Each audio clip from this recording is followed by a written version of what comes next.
दोस्तों, योग विज्ञान के अनुसार एक साधक अपनी सांसों पर नियंत्रण करके ऐसी बहुत सी चीजें कर सकता है जो साधारण इंसान के जीवन से परे है।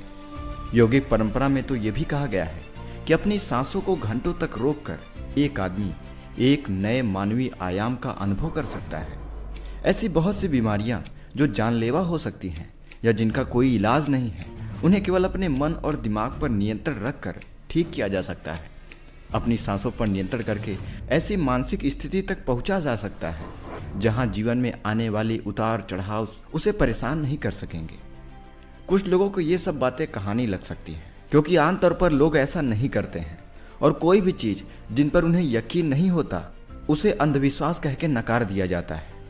जब सांस विचलित होती है तो मन भी अस्थिर हो जाता है, लेकिन जब सांस में शांति होती है तो मन भी स्थिर हो जाता है और योगी दीर्घायु हो जाता है। दोस्तों, हमें अपने सांसों को समझना चाहिए, इस पर नियंत्रण करना चाहिए, प्रयास करना चाहिए। जैसा कि हम सभी जानते हैं कि एक कुत्ता जो कि 1 मिनट में 27 से 28 सांसें लेता है, वह 10 से 12 साल तक ही जीवित रहता है। वहीं एक इंसान 1 मिनट में 14 से 15 सांस लेता है और वो 80 से 100 साल तक जीता है। लेकिन एक कछुआ जो कि 1 मिनट में सिर्फ 5 से 6 बार सांस लेता है, वो 500 से 600 साल तक जीवित रहता है। इससे स्पष्ट है कि जिस जीव की सांसों की संख्या जितनी कम होती है, वो इतना ही लंबी आयु तक जी सकता है।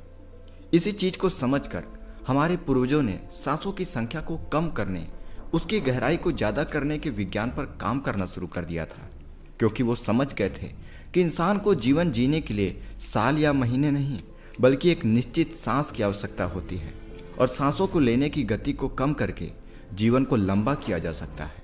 लेकिन ध्यान हो, सांसों को धीमा और लंबा करने की यह गति प्राकृतिक होनी चाहिए। जब हम सांस लेते हैं तो वायु प्रत्यक्ष रूप से हमें 3 स्थानों पर ही महसूस होती है: कंठ, हृदय, फेफड़े और पेट। मस्तिष्क में गई हुई वायु का हमें पता ही नहीं चलता। कान और आंख में गई हुई वायु का भी कम ही पता चलता है। श्वसन तंत्र से भीतर गई वायु अनेक प्रकार से विभाजित हो जाती है, जो हमारे शरीर के अलग अलग क्षेत्र में जाकर अपना कार्य करके पुनः भिन्न भिन्न रूप में बाहर निकल आती है। यह सब इतनी जल्दी होता है कि हमें इसका पता ही नहीं चलता। हम सिर्फ इतना ही जानते हैं कि ऑक्सीजन भीतर गई और कार्बन डाइऑक्साइड बाहर निकल गई, लेकिन भीतर वो क्या क्या सही या गलत करके आ जाती है, इसका हमें कम ही पता होता है। यदि हम जोर से गहरी सांस लें तो तेज प्रवाह के साथ शरीर के अंदर बैक्टीरिया नष्ट होने लगती है। कोशिकाओं के रोगों से लड़ने की क्षमता भी बढ़ जाती है। शरीर में नए रक्त का निर्माण होने लगता है। आंतों में जमा मल विसर्जित होने लगता है। मस्तिष्क की जागरूकता लौट आती है, जिससे स्मरण शक्ति दुरुस्त हो जाती है। न्यूरॉन्स की सक्रियता से सोचने समझने की क्षमता दोबारा से जिंदा हो जाती है। दोस्तों, फेफड़ों में भरी हुई हवा से आत्मविश्वास वापस लौट आता है। सोचें, जब जंगल में हवा एक तेज झोंकों के साथ आती है तो जंगल का रोम रोम जागृत होकर सजग हो जाता है। हमारे शरीर में कपालभाति या भस्मिका प्राणायाम तेज हवा के उस झोंकों की तरह ही है, जो हमें कई तरीके का लाभ पहुंचाती है। बहुत कम लोगों में क्षमता होती है अपने अंदर इस तरीके की आंधी लाने की, पर लगातार अभ्यास से इस आंधी का हमारे अंदर जन्म होता है। 10 मिनट की आंधी आपके शरीर और मन के साथ आपके संपूर्ण जीवन को बदल कर रख देती है। आजकल अधिकतर लोगों की सांसें उखड़ी और बिखरी हुई रहती हैं, उथले फुथली रहती हैं या फिर तेजी से चलती हैं। लोगों को ये पता ही नहीं चलता कि उनकी सांसें किस प्रकार चल रही हैं। दोस्तों, जब हमारे अंदर क्रोध का भाव उठता है तो सांस बदल जाती है। वहीं पर जब काम वासना का भाव उठता है तब भी सांसें बदल जाती हैं। हमारे प्रत्येक भाव और विचार के साथ हमारी सांसें बदलती रहती हैं।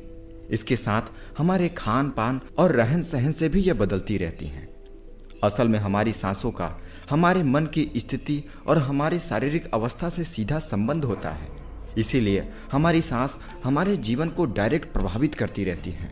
इसीलिए हमें इसे समझना चाहिए और पूरा योग विज्ञान सांसों को सही तरीके से लेने पर ही टिका है, क्योंकि सही तरीके से सांसें लेने से, इस पर ध्यान केंद्रित करने से हम जीवन के गूढ़ रहस्यों को, ब्रह्मांड के गूढ़ रहस्यों को जानने लगते हैं। हमारे अंदर एक अलग ऊर्जा उत्पन्न होने लगती है सिर्फ अपनी सांसों पर ध्यान केंद्रित करने से। यदि हम सही तरीके से सांस लेना सीख जाते हैं तो हमारा जीवन जादू की तरह बदल जाएगा। कहा जाता है कि जैसा हमारा मन होता है, हमारी सांसों की गति भी वैसी ही हो जाती है।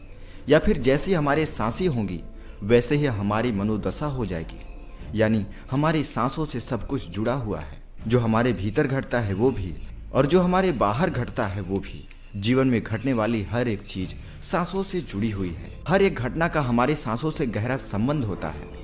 मतलब कि अपनी सांसों की गति पर नियंत्रण करके अपने मन और विचारों पर नियंत्रण किया जा सकता है।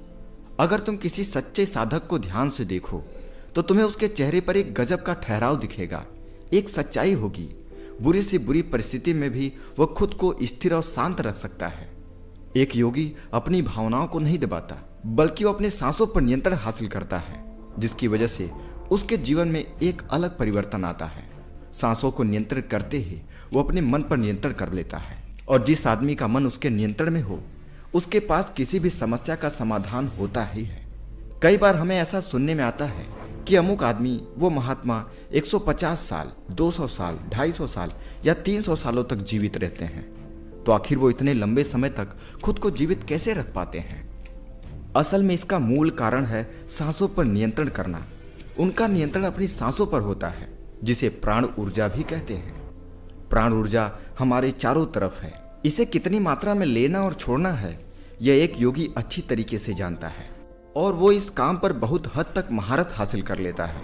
इसलिए वो इस प्राण ऊर्जा का उपयोग अपनी जरूरत के हिसाब से करता है और खुद को दीर्घायु बना सकता है।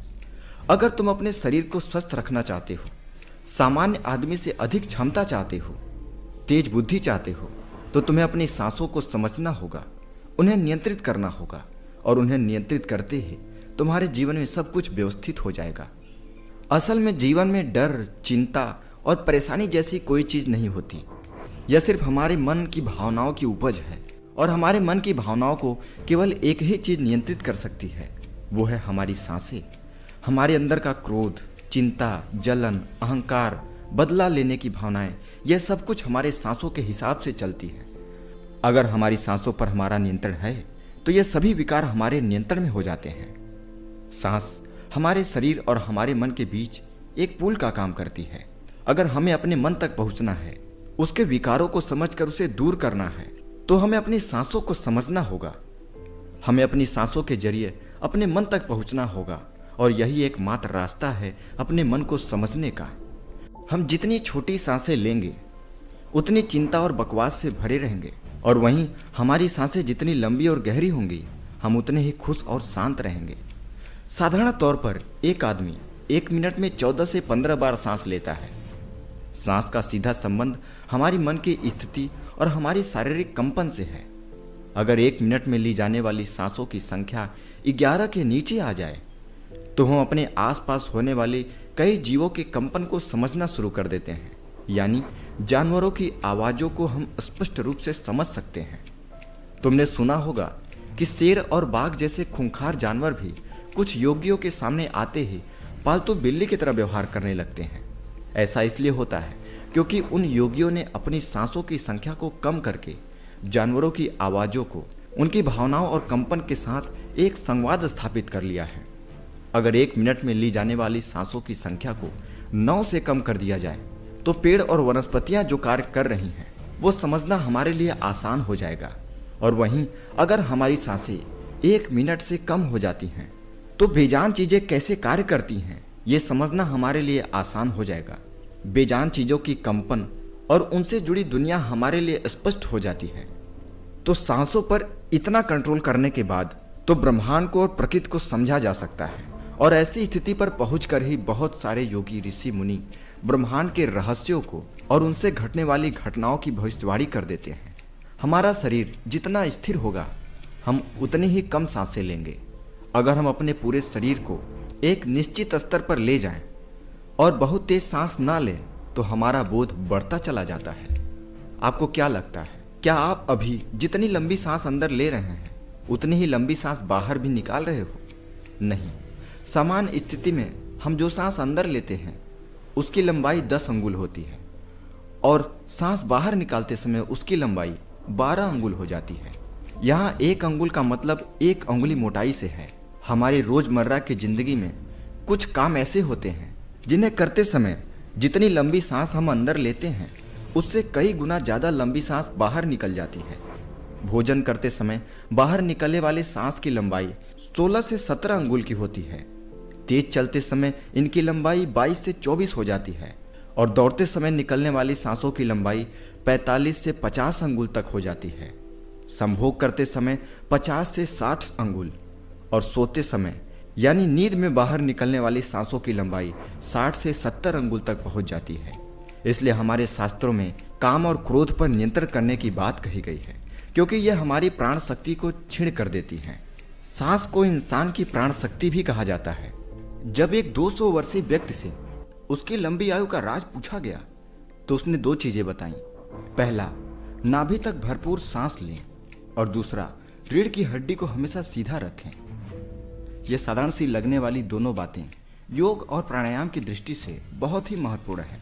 असल में शरीर के अंदर जाने वाली सांस की लंबाई कम और बाहर निकलने वाली सांस की लंबाई ज्यादा होती है। यदि किसी तरीके से बाहर निकलने वाली प्राण वायु की लंबाई को कम कर दिया जाए तो लंबी उम्र को प्राप्त किया जा सकता है। सूर्य शास्त्र के अनुसार यदि बाहर निकलने वाली प्राण वायु की लंबाई 1 अंगुल कम हो जाए तो व्यक्ति निष्काम हो जाता है, उसके अंदर काम खत्म होने लगती है। 2 अंगुल कम होने से आनंद की प्राप्ति होती है। 3 अंगुल कम होने से शक्ति बढ़ती है। 4 अंगुल कम होने से वाक सिद्धि प्राप्त हो जाती है। 5 अंगुल कम होने से आदमी को दूरदृष्टि प्राप्त होती है। 6 से 7 अंगुल कम होने से साधक के अंदर अति तीव्र गति से चलने की शक्ति आ जाती है। वो कुछ ही पलों में एक स्थान से दूसरे स्थान पर पहुंच जाता है। 8 अंगुल कम होने से साधक को 8 सिद्धियां प्राप्त हो जाती हैं। भगवान पवन पुत्र हनुमान को 8 सिद्धि नवनिध के दाता इसलिए कहा जाता है क्योंकि उन्होंने सिद्धियों को प्राप्त कर रखा है। ये 8 सिद्धियां हर इंसान में होती है, बस जरूरत है तो उन्हें जागृत करने की। बाहर निकलने वाली सांस की लंबाई 12 अंगुल कम होने से योगी को इच्छा मृत्यु प्राप्त हो जाती है। फिर वो जब तक चाहे खुद को जीवित रख सकता है, लेकिन ये सोई हुई शक्तियां केवल तभी जागृत होती हैं जब मन में इन्हें जागृत करने की तीव्र अभिलाषा और दृढ़ निश्चय हो। मन का स्थूल रूप श्वास है, यानी श्वास से ही आपका मन चलता है। इसलिए सबसे पहले सांसों पर नियंत्रण करना होता है।